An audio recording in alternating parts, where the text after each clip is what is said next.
Is everyone ready for 1980s adventure with talking cat people, swords, and lasers? Why, it must be the Thundercats, issue number 2 from Marvel Comics.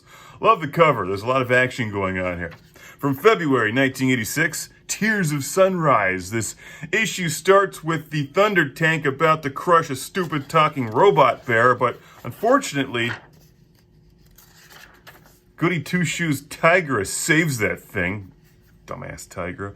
Who has a name, Ro-Ber-Bill, who's one of the Ber-Bills or whatever. And they apparently harvest the fruit, which helps feed Thundercats and whatever. Here's the cat's lair. Now, it's very important for those of you who don't fully appreciate 1980s pop culture to know that if you're going to be any sort of respectful cartoon or comic strip or series of toy or comic book or series of toys, that you need to have at least one, preferably two, lairs or giant magical palaces or castles. Like Castle Grayskull, the Pit and G.I. Joe. In Thundercats, we get the Cat's Lair, which is pretty awesome. And you could of course buy this thing as a playset. I never had the cats. I didn't have any Thundercats. Actually, that's not true. I had Cheetara. Fun story on that. I won Cheetara from like this one of those, remember those contests you peel off the thing from like Lifesavers or whatever and mail it in, and I got this action figure. And yeah, it's probably in a landfill somewhere at this point. So Liono, who's like the star of the Thundercats, is a teenager, I guess, and they're making fun of him here because Snarf needs to go and get him for nap time. But Liono's out hacking and slashing trees. And which one is this? Is that Wily Kid or Wily Cat? They both suck. Anyway, so Liono's dumb, and he's about to eat berries, unknown berries. Snarf smacks him out of his hand, but he eats the berries anyway, and the Sword of Omens, like a smartphone, starts buzzing in his pocket. Don't eat the poisoned berries, you idiot. And here we have Castle Plundar. You can't have just one magical castle. You really need two. And this part's great here because here we've got the mutants, who are like the bad guys that work with Mumm-Ra to just cause problems, and that one of their indentured servants is not doing his job properly.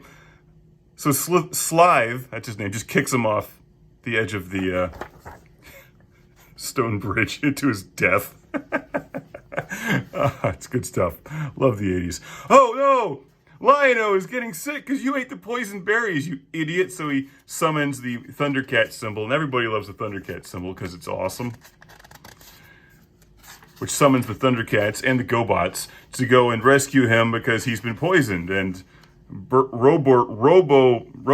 here tells the Thundercats that he's probably going to be dead before dawn. Cut to Mumm-Ra being an asshole, which is what Mumm-Ra does. Another good thing about 80s comics, or another consistent theme, is that you need to have some sort of catchphrase that then makes you super muscular.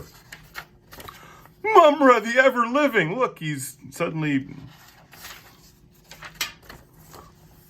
looks more like Skeletor, except he's a mummy.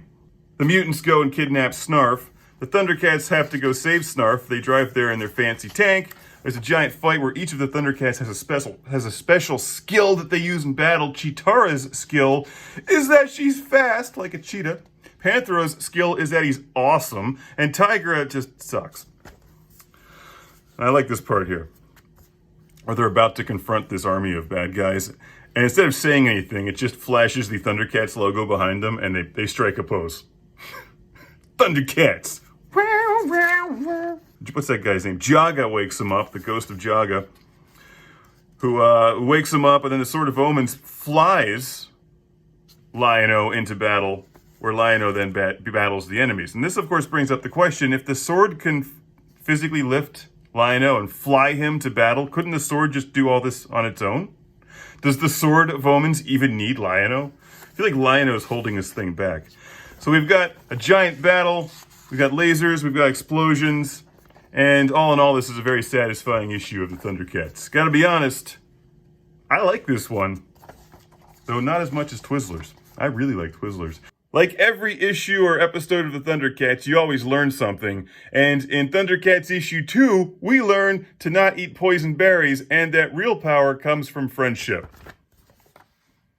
Thundercats, issue number 2 here on 80s Comics. Thundercats.com. I'll see you soon with more Talking Cat People, Lasers, and Swords.